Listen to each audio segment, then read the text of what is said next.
নজর রাখবো পরের খবরে। ইউনূস শাসনে বাংলাদেশ জুড়ে যথেচ্ছাচার, মুক্তি পেল ফাঁসির সাজাপ্রাপ্ত আর এক বন্দী। ছাড়া পেল বিএনপি নেতা আব্দুস সালাম পিন্টু। 17 বছর পর ছাড়া পেল পিন্টু। লুৎফুজ্জামান বাবরের পর মুক্ত আর মুক্তিপাত পেতে চলেছে আর এক দাগি অপরাধী। গ্রেনেড হামলা মামলায় বেকসুর খালাস পিন্টু কারাগার থেকে বেরিয়েও গেছে বিএনপি নেতা। দেখুন সেই ছবি। গ্রেনেড হামলা মামলায় দাগি অপরাধী আব্দুস সালাম পিন্টু বেরিয়ে আসছে যেন বীরের মতো, যে ছবি আমরা দেখতে পাচ্ছি। ফাঁসির সাজাপ্রাপ্ত বন্দী ছাড়া পেয়ে গেল ইউনূসের শাসনে।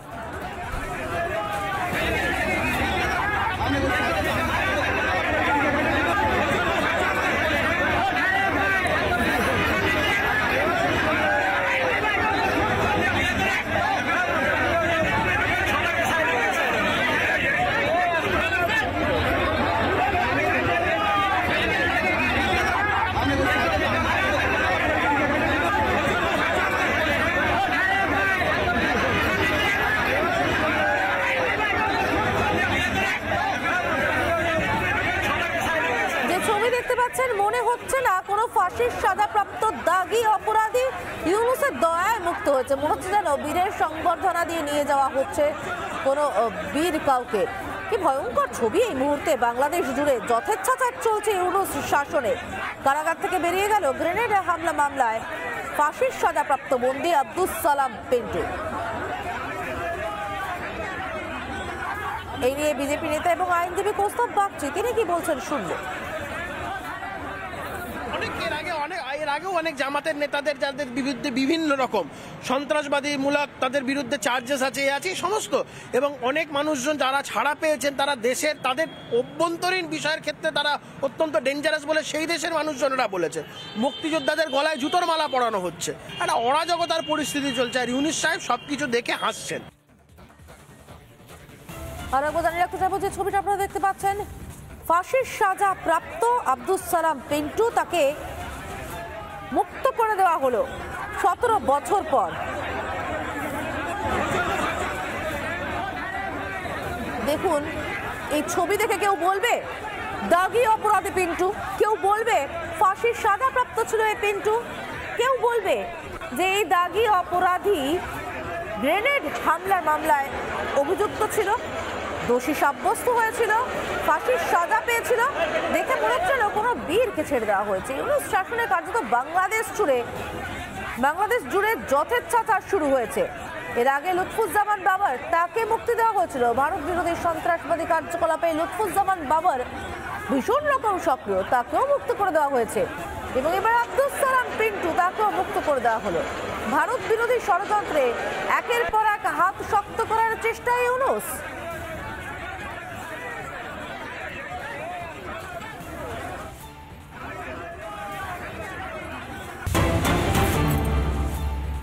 ক্ষমতায় ইউনূস আন্দোলনের হুঁশিয়ারি বিএনপির। অভ্যুত্থানের সিংহাসন জোটেনি, মুখ ভার বিএনপির।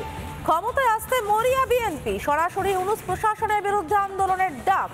আন্দোলনের হুঁশিয়ারি বিএনপির মহাসচিবের। 5ই আগস্টের মতো আন্দোলনের পথে বিএনপি। অধিকার আদায়ের জন্য নামতে হবে রাস্তায়, ভোটাধিকার আদায় নামতে হবে রাস্তায়, পথে নামার ডাক মির্জা ফখরুল ইসলাম আলমগীরের। শুনুন।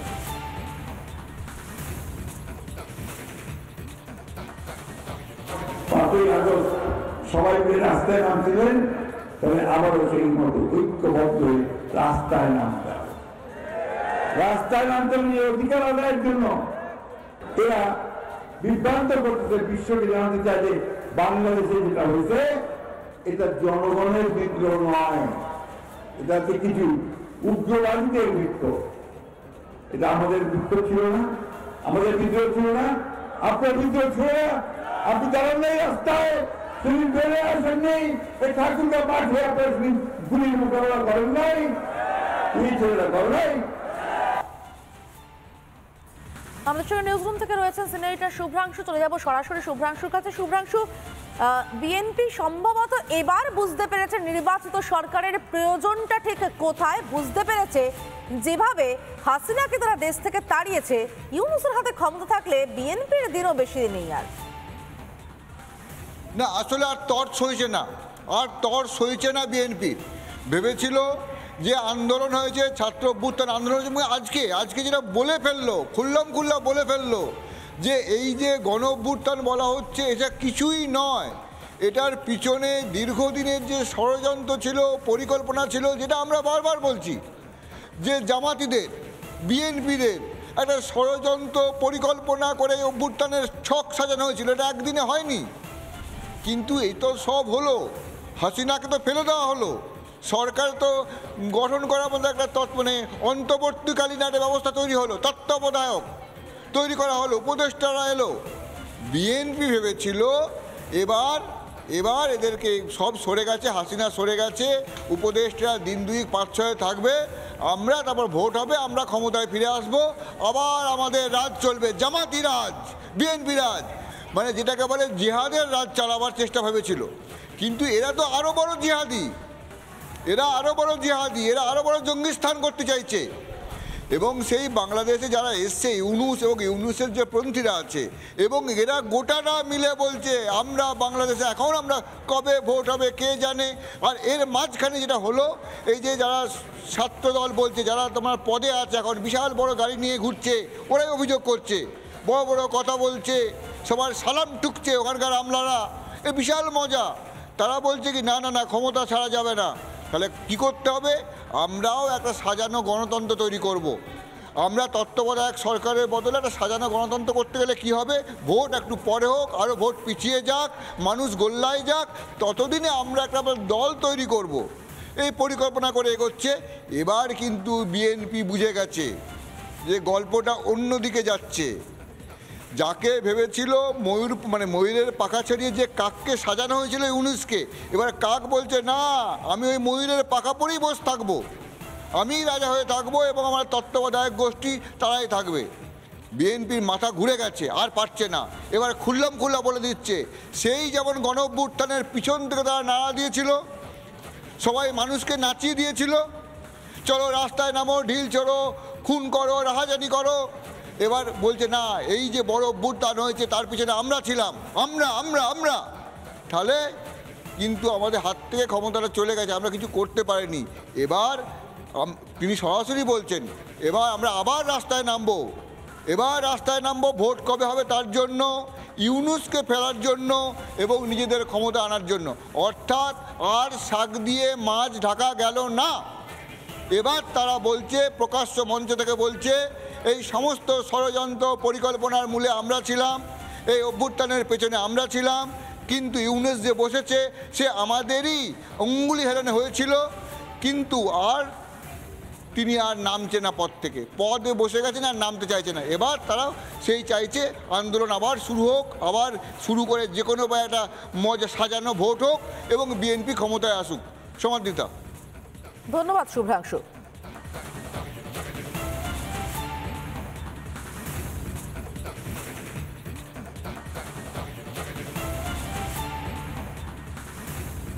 আর একবার আমরা শুনবো ঠিক কি বলছেন বিএনপি নেতারা।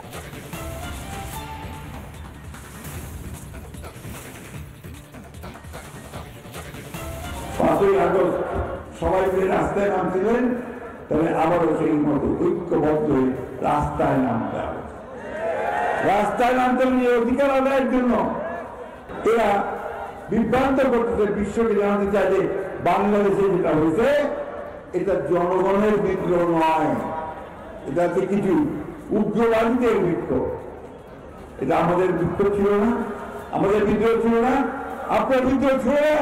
আপনি দাঁড়ান নেই রাস্তায়, সেদিন বেড়ে আসেন নেই, এই ঠাকুরগা মাঠে আপনার গুলির মোকাবেলা করেন নাই, এই ছেলেরা করেন নাই।